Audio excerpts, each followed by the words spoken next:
is called the wheel of rebirth until you can get out of it. This is in Sanskrit, but I have a punchline that brings them all together.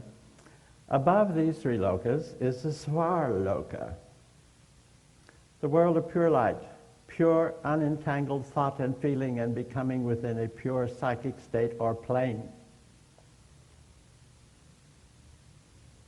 Is that sinking in? Matter is entangled with passions and desires or vice versa, so you have entangled things as long as you're focused in that. And the Svarloka is you lift up out of that and you're in the, I'll read it again. You should jump for joy, actually. The world of light, pure unentangled thought and feeling. Have any of you ever gone or experienced that state, condition?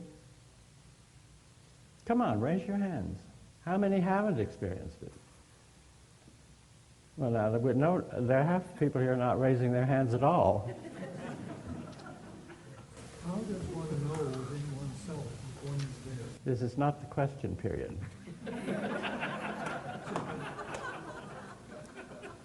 This is one of my great mentors, but he has to be controlled once in a while.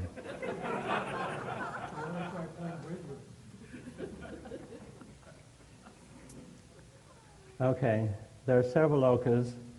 The Hindu mystics argue about whether there's 7 or 17. We don't need to go into that. But because I just picked out the ones that we might have a chance of recognizing.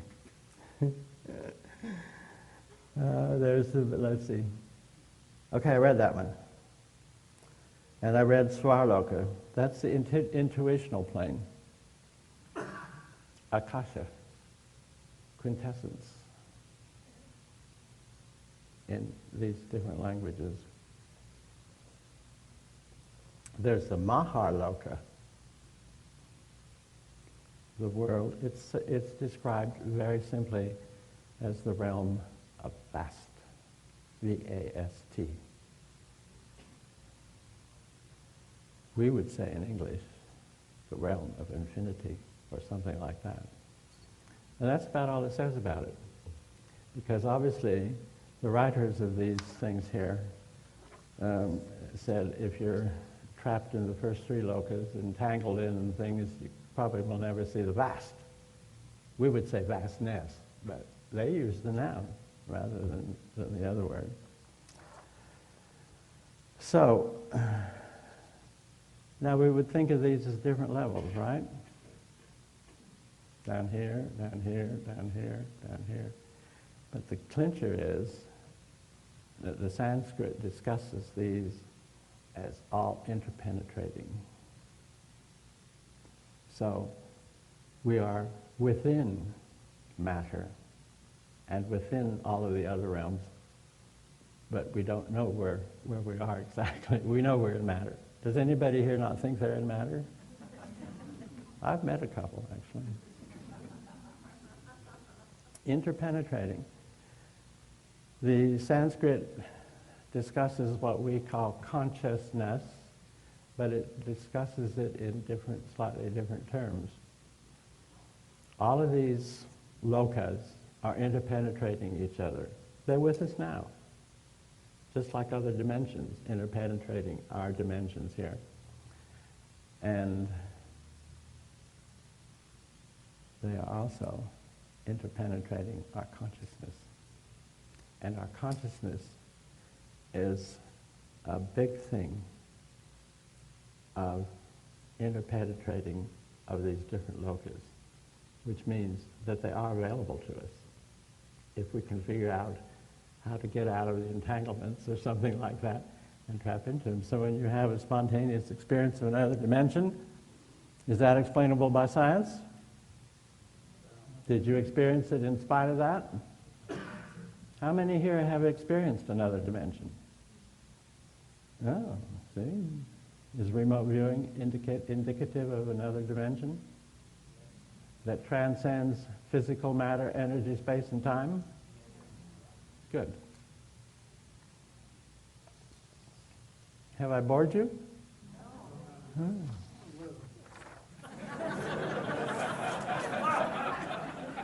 This is Dr. What is your name? This is Dr. Stanislaus Ojak. He's a psychologist, right? Yes, he is. He's 92, and he's famous in backdoor experimental circles by taking pictures with the lens cap on and getting images on them. Take a bow.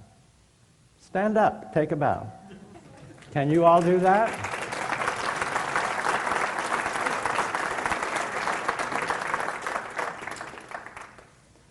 Now, you see, the disappearance of the matter-only theory has got to have great repercussions starting now in the future, you know. I mean, they're scratching their head about all these different energies, dark matters, subtle energies, which Dr. Tiller is going to talk to you about tomorrow morning. And so things can't stay the same. You imagine what's going to have to be dumped that was hooked into the matter-only theory, matter-only reality theory. Can you think of what's going to be dumped? Just an attitude. Just what? An attitude. Oh. I'll let you tell them that tomorrow morning. That's right. Have I made my point about interpenetrating stuff that has most recently been discovered by modern scientists, but which seems to have been known in a very potent language? Have any of you here studied Sanskrit a little bit? What kind of language is it? Do you find it? Well, in what sense do you mean? Is it gorgeous, complex? It's extremely complex. Yes, it's extremely complex. It's A lot of different terms describing pretty much the same thing, but with gradations and variations. Yes. Very detailed. You wonder how they ever learned it. Language for light. A language from light? The direct language of light. Ah. Yes. It's the language of consciousness. Thank you. It's based in experiential consciousness, whereas English and all these other things are based in what you were taught, not what you've experienced. Did you know there are two types of gurus?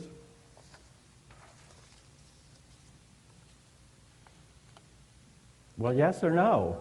No. Sit there like rocks.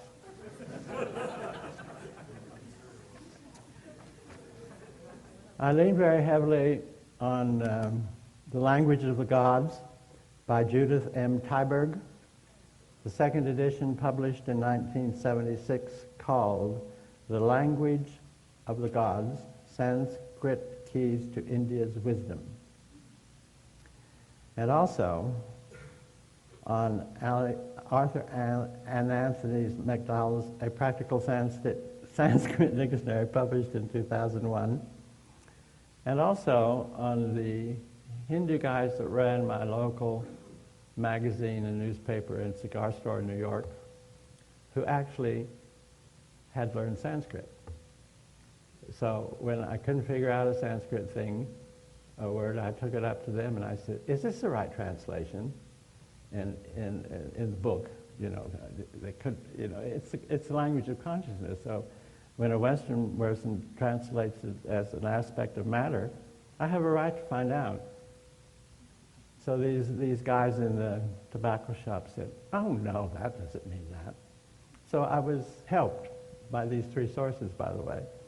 But Judith Tyberg's book is a wonderful book. Are any of you here familiar with it?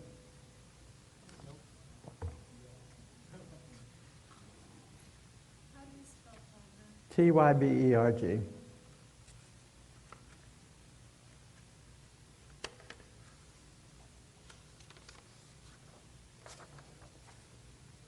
In Tyberg's book, but not only there, guru is translated into English as a teacher, right? Okay.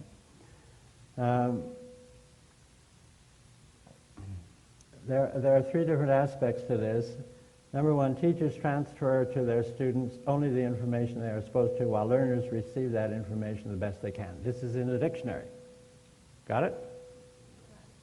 So, you've been taught what you've been taught, and you've learned it the best you can, and the teacher's done the best it can to transfer that information to you. And second, information that conflicts with what is taught and learned is discouraged and not taught. Have any of you ever experienced that? Yep. 3, innate potential capacities that might conflict with what is to be taught, learned, are likewise discouraged, not taught, and not developed into reality. Actuality, rather. Have any of you experienced that? Were you taught remote viewing in grade 1? Why not? Were you taught telepathy in the 3rd grade? Why not? Did you ever wonder why not?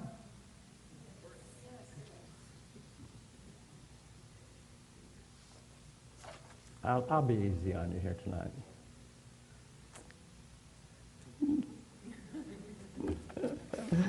Where's my two gurus here? Okay. Tyberg, and I'm sure she's correct, defines a guru as one who has the capacity to pass on his realizations to those who seek him for wisdom. There may be an outer guru or guide who removes ignorance by the radiant light of his divine wisdom, or the inner guru, self, who is the guide working through the intuitive part of man. Have you ever been worked with intuitively by any of your teachers? Yes, I have. They're good teachers, aren't they? Yeah. Okay, there's one guru that can pass on his realizations of what he's learned, and it falls into the category of a teacher. Are you with me on this? There's a second guru, the inner guru, who is the guide working through the intuitive part of man. That's the 4th loka he's talking about, the intuitional loka, which we call intuition. Do we not? How many of you had intuition experiencing? I have to make sure of the audience, you know.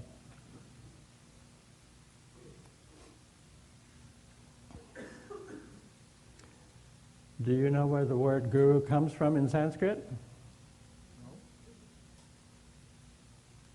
It comes from the root meaning gri, G-R-I, meaning to invoke, to praise. So a guru is basically supposed to be, anyway, invoke something in his chelas or his students. What would be the most likely thing that the second guru would try to invoke in his students? Intuition. He uses his intuition to invoke the intuition category or capacities of his students. That's different from just left hemisphere teaching, isn't it? That falls sort of into a right hemisphere interaction between teacher and student. We don't know that, but they knew it way back when, these Sanskrit people. Now, have I bothered you enough so far? Yes?